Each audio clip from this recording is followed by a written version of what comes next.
our men, our men knowing that us as women we're sacred, and you don't ever touch them, abusively, stuff like that. So That shirt that says that. My secret. Oh my God. But I've been told that, this girl that helps me out, the gal, her mother is, living in a senior home or a place kind of like this.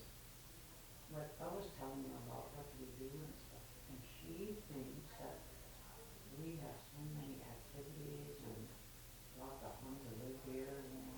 That's what she said. Because her mother, they don't even have anything to put in their building. They have that parking that she lives.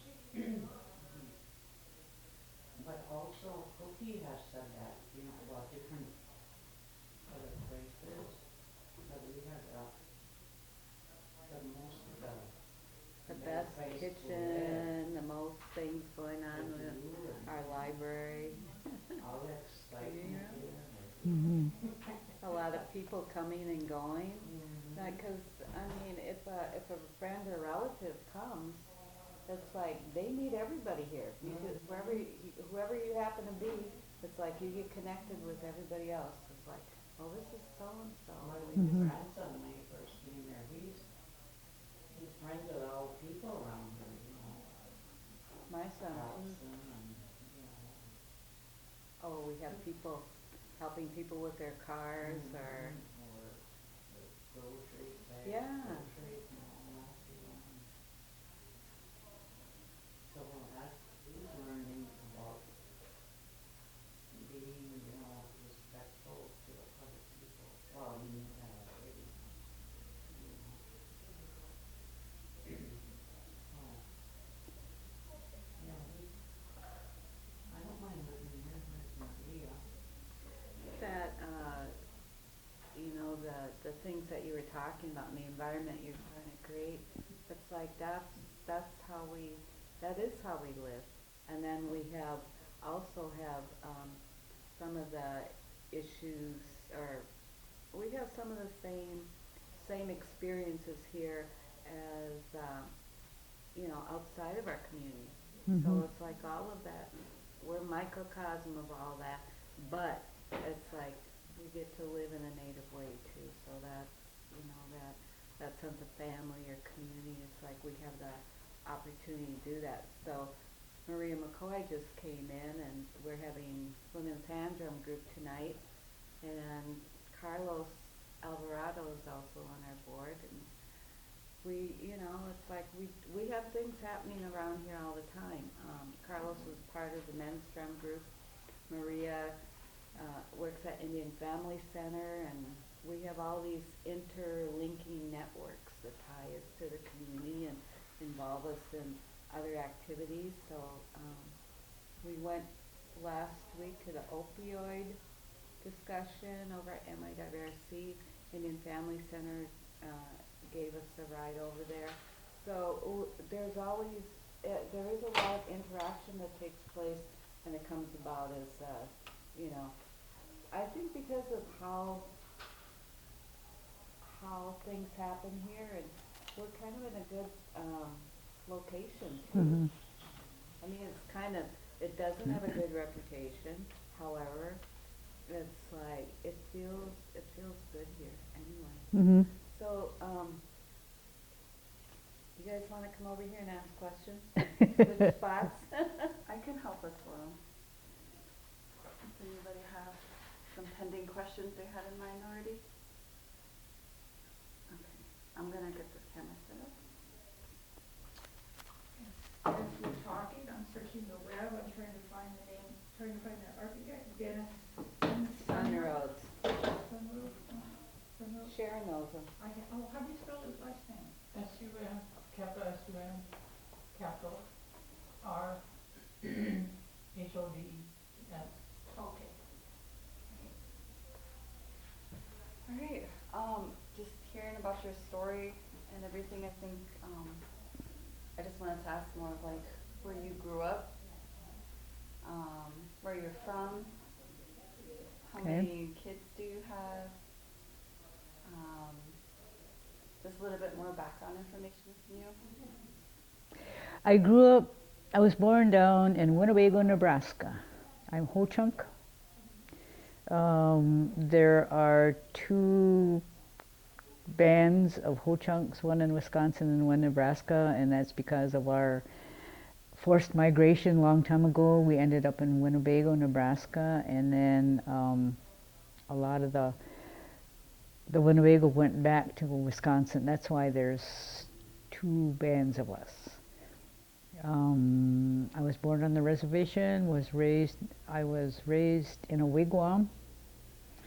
Lived out of town about a mile and stayed there until I was about 14. And then there wasn't hardly any kind of work, but it was a really, really kind of a life that I think about now and then, and it's just like, oh, those were the happiest times in my life. My folks were, I would say, semi-traditional because my mom was also had gone to boarding school, and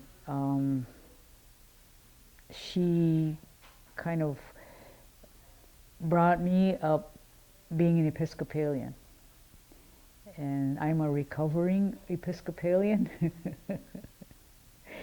And my grandfather was Native American Church. My mom had a half sister that was Roman Catholic, and so we had all of those beliefs, and because of all of that, man, I really learned a lot through how we came to be where we were at, and I graduated from 8th grade down in Winnebago, and my mom decided that I was being too much of a tomboy. I mean, it was like Levi's and boots every day. And so she sent me to Springfield, South Dakota. That was a girls' school. So I went there for 1 whole year, and I told her I wasn't going to go back. So we moved up to Minnesota because my mom had an uncle that said that there was always work there in the summertime and then in the fall, so that they could earn money for the winter. And so we lived there and came back. We lived there in the summertime and then came back in the winter. And then one time we didn't come back. We just stayed up in Albert Lee. And then we still kept our homestead there because every I don't know when it was, August or whatever, I had an aunt that lived down there that would call us and say the corn is ready to be dried. So everybody would all go back down there, and it was just the whole family went back, and we dried corn and everything. And I graduated from Albert Lee High School, and then there was hardly any employment in the wintertime. And so I ended up here in St. Paul, and this is where I stayed, and I fell in love. And we got married and raised our children here. And then, before I had gotten married, I lived with these two young ladies. They were non-native, and one of them worked for Girl Scouts or whatever, and the other one was a teacher at McAllister. And so they both convinced me that I should go to college, and I wasn't about to go to college. As soon as I graduated, oh good, no more school. But I did. I went back. I went to school, went to college, and then that's where I got married. And we have 4 children, and that's when I started kind of learning about Indians that were here and who they were, and kind of being able to spend some time at some of the powwows. That's when all of the powwows were held over there in Wade House Oh, yeah. in Minneapolis. And so I used to always go over there, and then I started to raise a family, and I said, well, someday I'm going to go back to college. So after I raised my family, and the youngest was old enough to kind of take care of herself, so I went back to school. Went back to school and got my BSW at College of St. Catherine. So then I started at the university to get my master's degree. So, and at that time, I lost my husband. So since then I've been on my own and kind of like really kind of made my home here in St. Paul. And this is where I've been ever since. And after I got up here and kind of really enjoyed it and everything, then all my family came over here. So I was happy with that too. So anyway, we really, you know, I've gone through a lot of really interesting things, experienced a lot of things, and now about 3 weeks ago, I have 2 granddaughters that graduated from college, so I was really, really happy with that. And since then, I started kind of feeling really, really tired and really, you know, shortness of breath and everything. And come to find out, I had a heart attack. And I didn't realize that. They kept asking me, do you have pain in your heart? And I said, no, I just feel sort of shortness of breath. Well, that means you're having a heart attack. So anyway, that's when I kind of started taking it easy. I worked at the child protection in Minneapolis for a number of years, and I went back home and was the medical social worker down at the IHS hospital in Winnebago. And so now I retired twice. But you were still working full-time as of last week? Or Oh, before no, after yeah. I retired twice, and then you can only watch so much TV, you know. So I got a part-time job. I worked for a Minnesota organization on fetal alcohol syndrome. And then the people in Wisconsin started bugging me. They needed a whole chunk teacher. And I said, well, I'm not fluent, but I grew up around elders, and they're, you know, I know the pronunciation and the alphabet and everything. And I held them off as much as I could, and then I told them, I said, you know, I will take the job, but I'll take the job until you find a permanent teacher. Okay, that's fine. And it's been 2 years now that I've been working as a whole chunk teacher. But I think that I'm, you know, doing well. I take care of myself. My daughter lives with me, and she's got two kids. So, you know, we get along. We have our days that we don't get along, but you know, that's to be expected. Well, you look younger than me, and I'm a bit younger than you. So you're doing really well. But you know, because of that, I have to. In fact, Wednesday, I'm going to be going back to the hospital for my open heart surgery. Next Wednesday. this coming Wednesday. Is it the 3rd? So, Day before the 4th. day before the 4th of July. And I was looking forward to going to powwows, but I think the summer is going to be out. I don't know, you're a pretty hardy woman.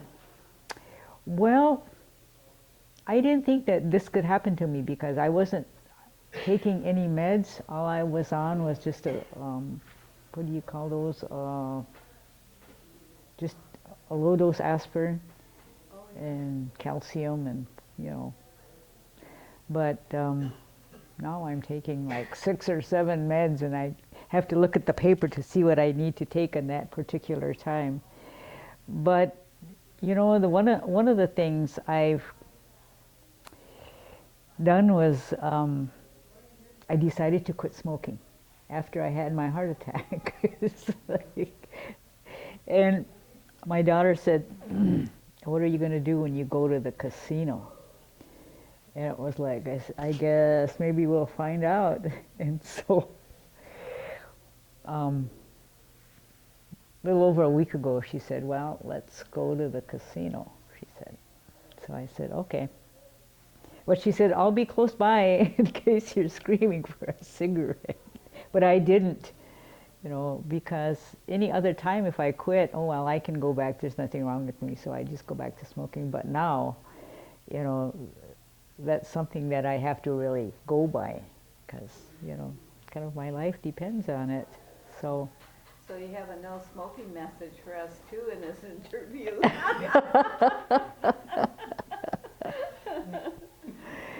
So,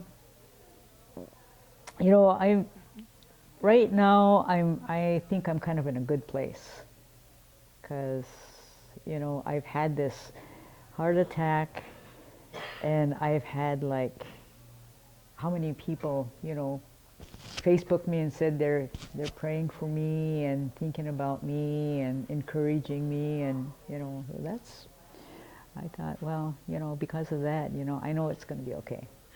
So I just am so grateful that you took the time to come here and share this story with us. well, I don't know if I would have come if I was going to see this here. It's Oh! like, nobody told me. It just said it was an interview, didn't say what kind. No, she said, we just want to hear from you about, Yeah. you know, how the Elders Lodge got started, Yeah. you know. So, okay.